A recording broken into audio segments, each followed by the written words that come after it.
72ാം ജന്മദിനം ആഘോഷിക്കുന്ന അമ്മയ്ക്കും അമൃതാനന്ദ മഠത്തിനും എൻ്റെ ഹൃദ്യമായ ആശംസകൾ നേരുകയാണ്.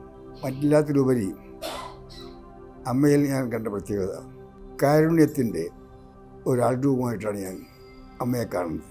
കഷ്ടപ്പെടുന്ന, വേദനിക്കുന്ന, ഒറ്റപ്പെടുന്ന മനുഷ്യരോടുള്ള കാരുണ്യം, അതാണ് അമ്മയുടെ എല്ലാ പ്രവർത്തനങ്ങളിലും ഞാൻ പ്രത്യേകമായി കാണുന്നത്.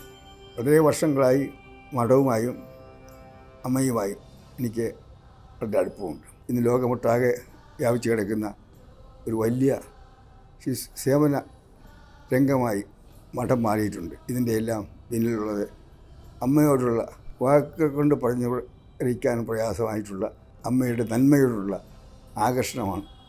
ലോകമെമ്പാടുമുള്ള ധാരാളം ഭക്തർ അല്ലെങ്കിൽ അമ്മയുടെ ആരാധകർ, അമ്മയെ ഇഷ്ടപ്പെടുന്നവർ അങ്ങോട്ട് ആകർഷിക്കാനിടയായിട്ടുള്ളൂ. ഇനി ദീർഘകാലം ജനങ്ങളെ സേവിക്കാൻ, കഷ്ടപ്പെടുന്നവരെ സഹായിക്കാൻ, മഠത്തിനെ കൂടുതൽ ജനപ്രിയമാക്കാനുള്ള പ്രവർത്തനങ്ങൾ ഏർപ്പെടാനുള്ള ആരോഗ്യവും അമ്മയ്ക്ക് നൽകട്ടെ എന്ന് ആശംസിക്കുന്നു.